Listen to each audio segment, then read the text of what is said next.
اصل د قدرت نشان ته وګوره امریکا چغې وي چې ایران دروغ وکړي خو ایران وایي نه روغه نه کومه ولې چې ایران سره دې وخت کې چاینا مدرېده جنوبي کوریا مدرېده رشیا مدرېده پاکستان هم سره ولاړ دی افغانستان هم سره ولاړ دی سعودي عرب هم درو روغ په ورجوخته کړی ځا په ترقې روان یې خطر روان یې موږ سره شو ځا په ظاهري تور چې کوم دي ور سره شولې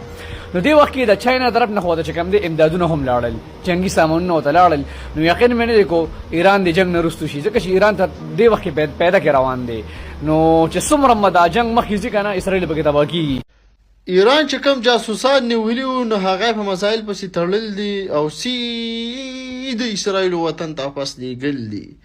نو اوس دغه تصویران خو چې کوم جوړ شوي دي نو ماته ای باندې ښکاري ډېر شوي ښکاري خو بیا هم ورسره پکار دغه شانتې ده چې په زندګۍ کې په اول ځل باندې د اسرائیل په موساد آفس باندې چا حمله کړې ده او دا چا کړې ده دا ایران کړی دا یقینو کې د اسرائیل په وهم او ګمان کې هم داسې نه تېرېدل چې د ایران به د هغې 200 کیلومتره لرې فاصلې نه په موږ باندې داسې خطرناکې حملې وکړي او سره د دې چې عراق یې منځ کې دی اردن د اسرائیل دفاع شروع کړې ده سعودي عرب چې کوم د اسرائیل دفاع کوي شام د اسرائیل دفاع کوي او د هغې باوجود په ایران دومره خطرناکې حملې وکړې او خاص کر د غټ غټ مرکزونه تل ابیب ښار کې چې کوم دی ولا داسې لوګي پاسوله چې دې وخت د اسرائیل سره امریکا هم حیرانه ده دی وخت د افغانستان طرف نه ډېر غټ خبر مخې ته راغی د افغانستان حکومت د ایران مکمل د ملاتړ کولو اعلان کړی دی او دې ویلي د حیرانتیا خبر دا دی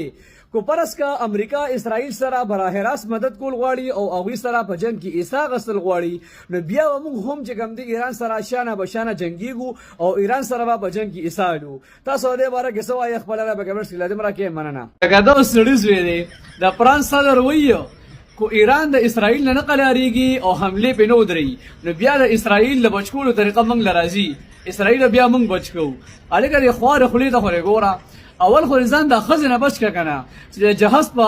کړکۍ کې پرې سپېړه مې داسې والو والله زما بیړه خپه شو او دې اوس راځي مال اسرائیل بچ کی